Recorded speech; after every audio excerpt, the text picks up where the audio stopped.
Guys, Bearded Spider-Man 98 here. Um,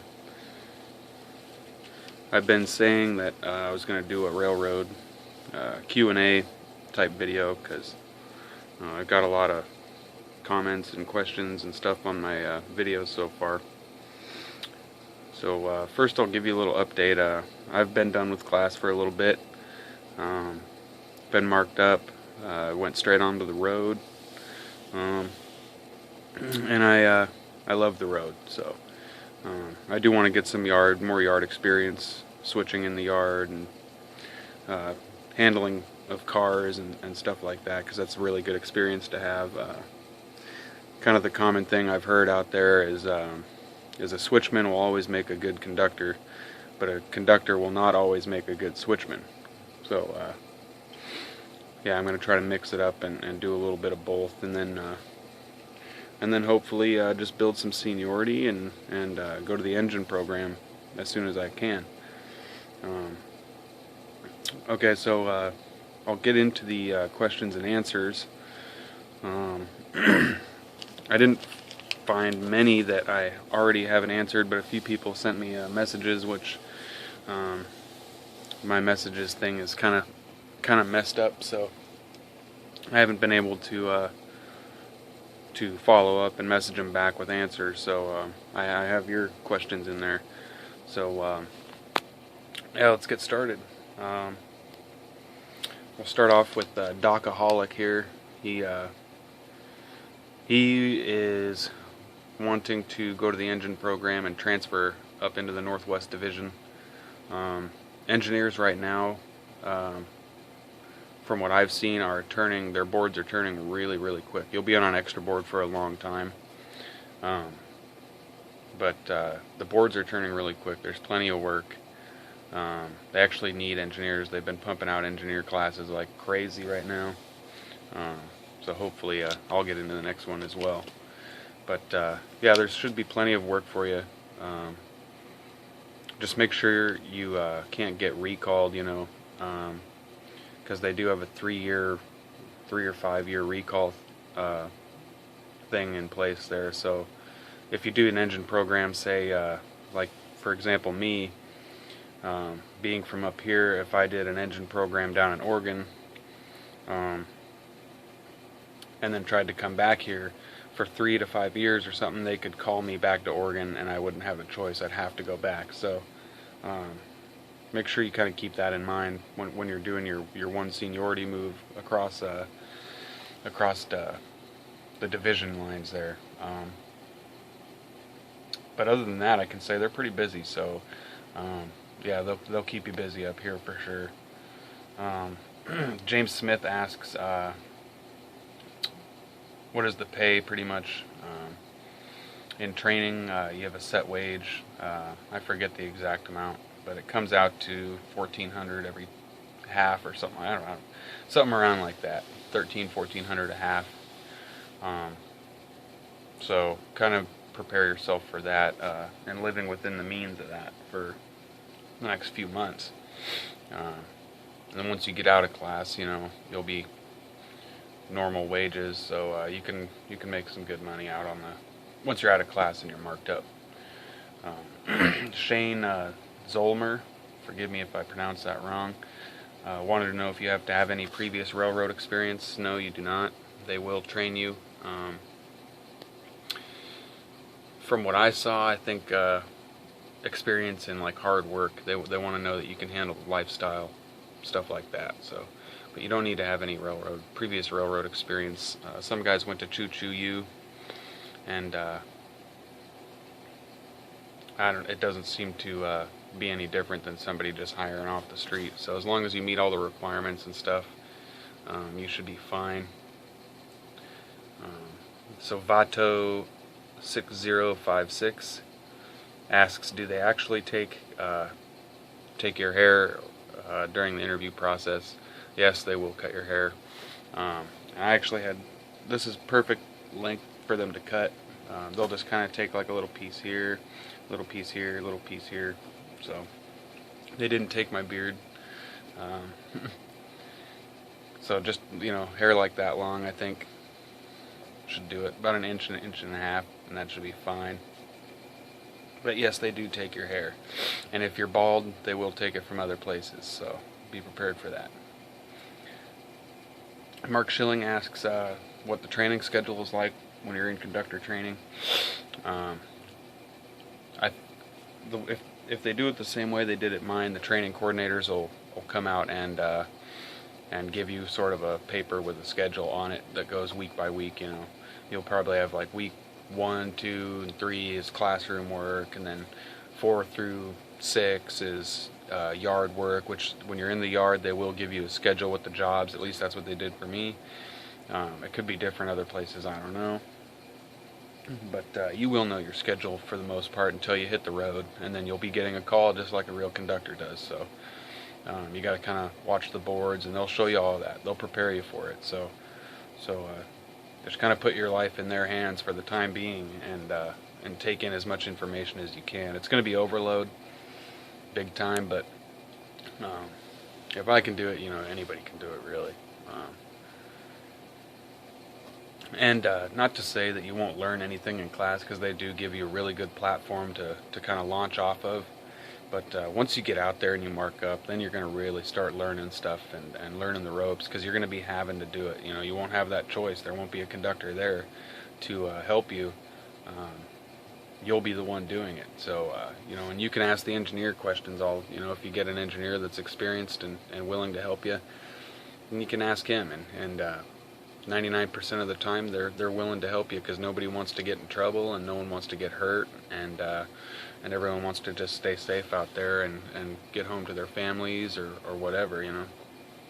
So yeah, that's how kind of that works. You will get a schedule though, and you should know it from the training coordinators, and if you don't, just ask them. Ask a million questions if you have to. So Load a Kid wanted to know what the physical test is like during the hiring process. You're strapped into a machine, and you got to kind of do this movement, and then you do your legs. You do leg lifts, and they're not looking for how strong you are. They're looking for consistency, because if one arm's weaker than the other, that could mean there was a previous injury or something like that. So just give it your best. You don't have to be the strongest guy in the world. I wouldn't worry about that at all, really. Just do the 3 to 5 reps or whatever they say, and that's fine. It's not like you're gonna be lifting something that you can't handle. So it's easy. Just be consistent. So make sure you stretch in advance, and you'll be fine. There's nothing to it. Rudy Betancourt asked if it's a guaranteed job once you're in training and out of training. No, it is not. You have a 60-day probation period, or at least they do where I'm at, where they kind of watch over you and make sure you're picking things up and you're not going to get yourself killed or get somebody else killed or damage equipment, anything like that. So as long as you follow the rules out there and you just take it easy, take it slow. I mean, no one's in a rush out there. So if you have to, just stop and get your bearings. I just did that the other night. I was going into a place that I didn't know, and I had to shove into it. And I was giving the engineer really, really small car counts, so we would go really, really slow. And then we came up to a place where I didn't exactly know where I was, so I just brought him to an easy stop and walked around and kind of figured it out, and then went from there. So everything went smooth. So that's kind of how you got to do that.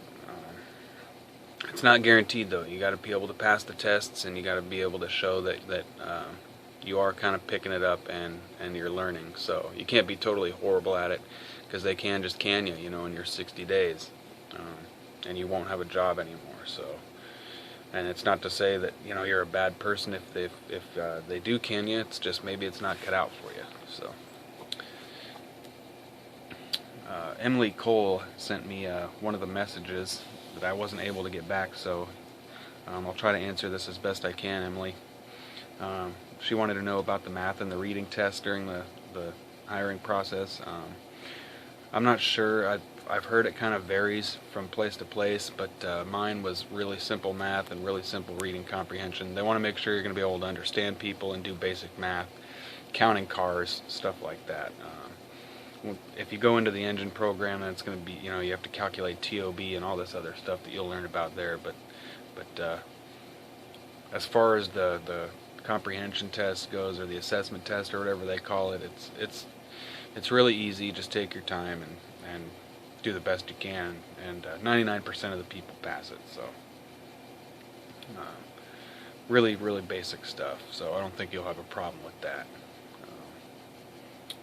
Hector Garcia asked if the work was really hard, and about smoking pot, and how far back do the drug tests go. Well, obviously you can't smoke pot because they randomly drug test you.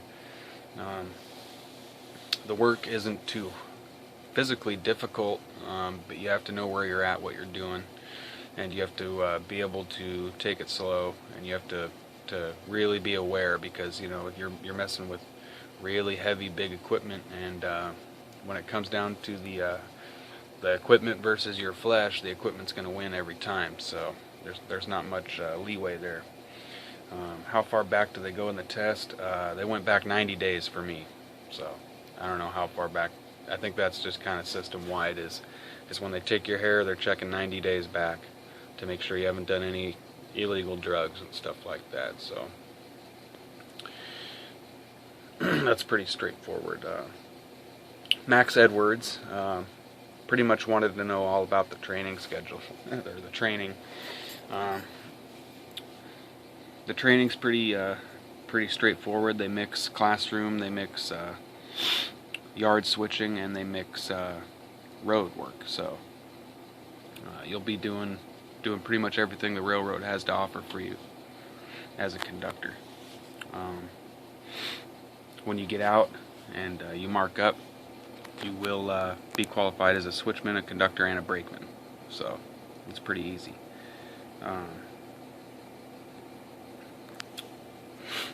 You'll get a certain amount of pay. Training coordinators will explain everything to you. They'll give you your schedule, everything. Everything's going to be on your training coordinator, so make sure to just ask them, and you should be good. So I'll give you a little bit of interview tips there to finish up the video here. Don't dress crazy sharp. You don't need to be in a suit and a tie and stuff like that. Just wear a nice shirt, you know, button-up shirt, maybe slacks and some nice shoes. Shower, make sure you're groomed. But yeah, like I was saying, make sure you don't look like you just came out of a homeless shelter or something. You know, I had a beard during mine, and as long as you groom and you know you don't look scraggly and stuff, that's fine. The questions they ask are simple interview questions, like any other job interview, you know. Just make sure you give them good answers, and you're genuine, and you know, don't bullshit anything, because they will find out, and word spreads through the industry like crazy. So yeah, don't try to forge anything like that, and you should be fine. So I think that's going to wrap it up. I think I'm going to do a spider feeding video, so I'll get started on that while this is uploading. And I'm looking forward to hearing about some of you guys getting out there and getting hired, and finishing training and marking up. So good luck to everyone, and yeah, like and subscribe. Bearded Spider-Man 98 signing out, and thanks for watching, guys.